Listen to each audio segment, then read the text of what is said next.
নমস্কার প্রিয় দর্শক, জয় হিন্দ, জয় ভারত।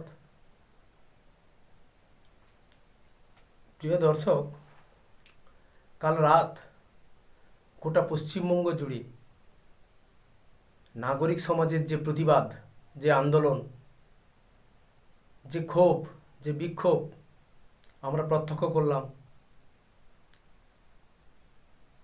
সত্যি মেয়েদের রাত দখল থেকে যে কর্মসূচি শুরু হয়েছে, আজকের প্রায় এক মাসের কাছাকাছি কিন্তু একই রকম ঘটনা ঘটেই চলেছে। আন্দোলনে এতটুকু ঝাঁঝও কমেনি। আজকের এই যে আন্দোলন, সত্যি এই আন্দোলন কালকের যে দেখা গেছে, ডাক্তারদের একটি মাত্র আওয়াজ, একটি মাত্র ডাকে কোটি কোটি পশ্চিমবঙ্গবাসী সাড়া দিয়েছে। সারা ভারতবর্ষ থেকেও সাড়া পাওয়া গেছে যে আপনারা মোমবাতি জ্বালান, আপনারা বাড়ির লাইট অফ করুন। শহরের রাস্তাগুলো মানুষের প্রতিবাদে মুখরিত হলো। যত মানুষের, সব মানুষের একই স্বর, জাস্টিস ফর আরজি কর। বিচার যত পিছবে, আন্দোলন তত এগোবে।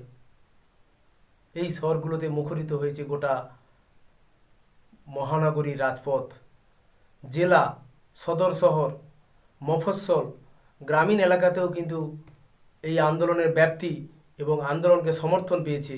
মানুষ, সাধারণ মানুষ এখানে আন্তরিকভাবে সমর্থন জানিয়েছে যে হ্যাঁ, এর একটা ন্যায় বিচার হোক।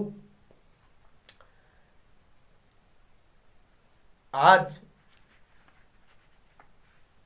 আমরা যেটা প্রত্যক্ষ করলাম, কালকেরই ঘটনার পরিপ্রেক্ষিতে নিহত অভয়ার মা বাবাও পথে নেমেছে।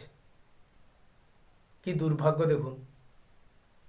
মেয়েকে হারিয়ে যে যন্ত্রণা, মেয়েকে হারিয়ে যে কষ্ট, বুক ফাটা আর্তনাদ, সব কিছুকে দমিয়ে রেখে সহনাগরিক, সমব্যথী নাগরিকদের পাশে দাঁড়িয়েছে মা বাবা ন্যায় বিচারের দাবিতে।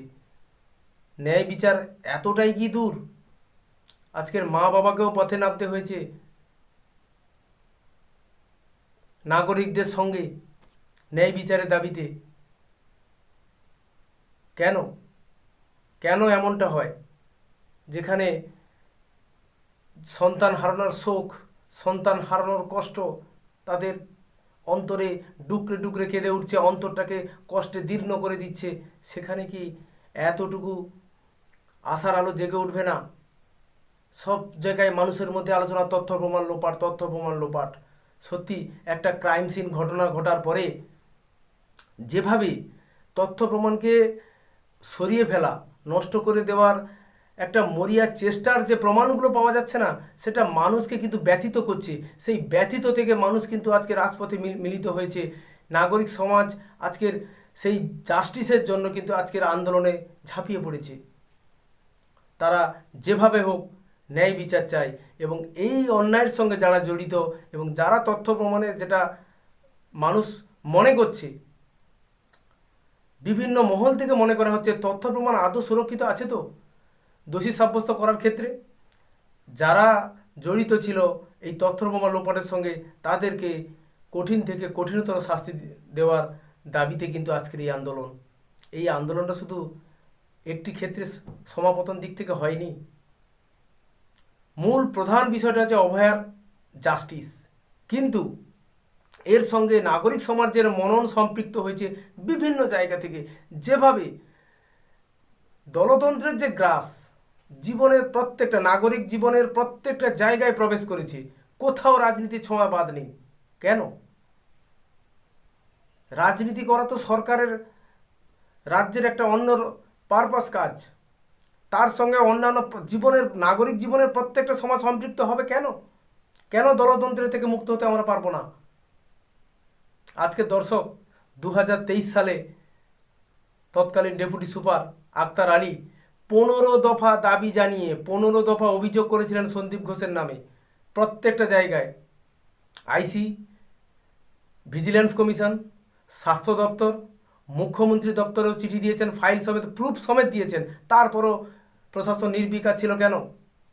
আজকে সন্দীপ শালী কত প্রভাবশালী যে তার বিরুদ্ধে কোনো অ্যাকশান নেওয়া হয়নি। মানুষের মধ্যে ক্ষোভ জন্মাবে না এগুলো?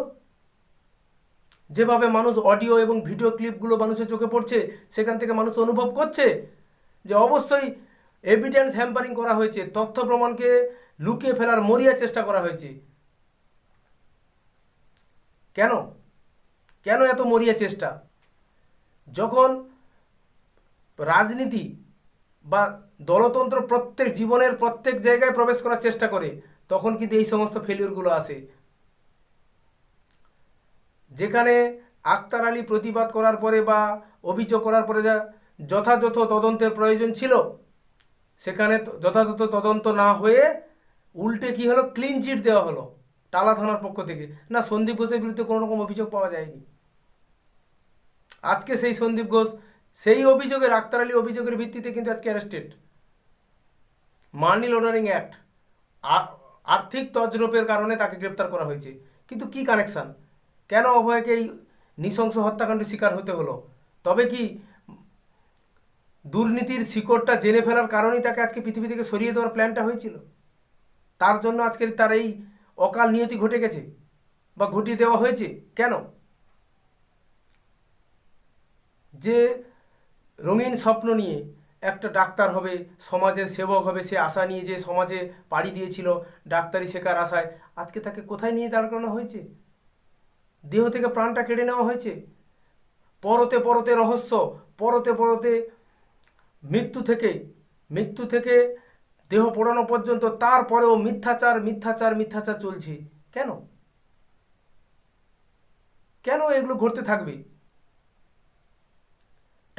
টাকা দেওয়ার অফার দেওয়া হচ্ছে, দাহ করে দেওয়ার জন্য চাপ দেওয়া হচ্ছে, এই রকম দাবি কিন্তু আসছে মেয়েটির, অভয়ার বাবা মার কাছ থেকে। আমার মেয়ের দেহ মেঝেতে পড়ে থাকা কালীন পুলিশ আমাকে অর্থের অফার করে, টাকা নিন।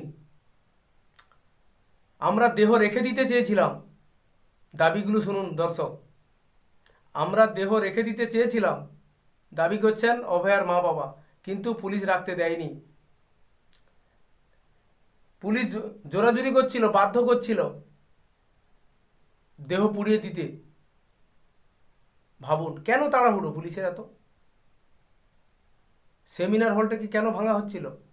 আজকে তো মিডিয়াতে দেখলাম যে সন্দীপ ঘোষের আলোচনার ভিত্তিতে সেমিনার হল সহ ওয়াশরুম এবং যে সমস্ত ডক্টর যে জায়গাগুলো, ওয়াশরুম থেকে শুরু করে সেমিনার হলের আশপাশগুলো ভেঙে ফেলা হচ্ছিল। কারণ কি? যেখানে ক্রাইম সিনের জায়গাকে অক্ষত রাখার দায়িত্ব ছিল, সেখানে কিন্তু সেটা না করে তাকে ভেঙে ফেলা হচ্ছিল। 10ই আগস্ট অর্ডার এসছে, 9 তারিখে ঘটনা ঘটেছে এই হত্যাকাণ্ড, 10 তারিখে ভেঙে ফেলার অর্ডার। দর্শক একটু মিলিয়ে দেখবেন যে কিভাবে, কি পরিমাণে তথ্য প্রমাণকে লোপাট করার প্রক্রিয়া চলছিল বলে কিন্তু মানুষ মনে করছে আজকে। কেন?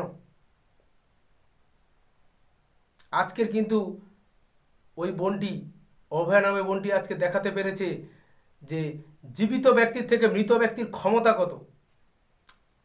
দিন সভা, প্রত্যেক দিন আন্দোলন, প্রত্যেক দিনের ন্যায় বিচারের দাবিতে বেসামাল হয়ে পড়েছে শাসক। আজকে তারই একটা প্রতিফলন দেখছি। কালকে যখন আমরা রাত্রে গণমাধ্যমে ফলো করছিলাম, কোচবিহারের মাথাভাঙ্গায় কিছু তৃণমূলের নেতানেত্রী এবং মাথাভাঙ্গা শহরের যে সভাপতি, তার নেতৃত্বে তৃণমূলের বাহিনী, দলীয় লোকজন, তারা জমায়েত করা বয়স্ক নারী পুরুষদের হটিয়ে দেয়, মারধর করে, সেই জায়গা থেকে সরিয়ে দেয়, ফাঁকা করে দেওয়া হয়, তাদের প্রতিবাদ জানাতে দেওয়া হচ্ছে না। তারা উই ওয়ান্ট জাস্টিস, আরজি করের কাণ্ডের সুবিচার চাই এবং মৃত অভয়ার একটা প্রতিকৃতি তারা বা ছবি তারা রাস্তার উপর এঁকেছিল, সেটাকেও মুছে ফেলা হয়েছে, জল ঢেলে দেওয়া হয়েছে। কেন এত অসহিষ্ণুতা? আপনারা তো কদিন আগে আন্দোলন করছিলেন ন্যায় বিচারের দাবিতে, আজকের কেন আপনারা এগুলোকে বন্ধ করতে চাইছেন? কারণ কি?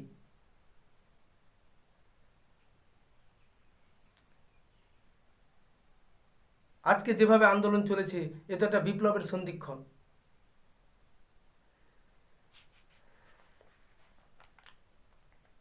আজকের একটি মন্তব্য করেই আজকের এই প্রতিবেদন শেষ করব। সুপ্রিম কোর্ট কিন্তু আজকে শুনানি হয়নি, শুনানি আজকের দিনে বন্ধ রয়েছে। কবে আগামী দিনে যে শুনানি হবে সেটা আমরা জানতে পারলে নিশ্চিত আপনাদের সঙ্গে জানাবো বা শেয়ার করব। সেক্ষেত্রে সুপ্রিম কোর্টে ন্যায় বিচারের দিকে আমরা তাকিয়ে আছি। জনগণের আন্দোলন কিন্তু চলতেই আছে, আগামী দিনেও চলতে থাকবে। এই আন্দোলন নিভবে না, বন্ধ হবে না। নাগরিক সমাজের আন্দোলন, যেখানে মন থেকে প্রত্যেকে মনে করছে আমার মেয়ে, আমার বাড়ির মেয়ে, আমার বাড়ির কন্যা, আমার বাড়ির বোন সে অত্যাচারের শিকার, অতএব এর প্রতিবাদ করতে হবে, এর বিচার পেতেই হবে। এইভাবেই কিন্তু আন্দোলনটা চলছে, সম্পৃক্ততর আন্দোলন। ধন্যবাদ।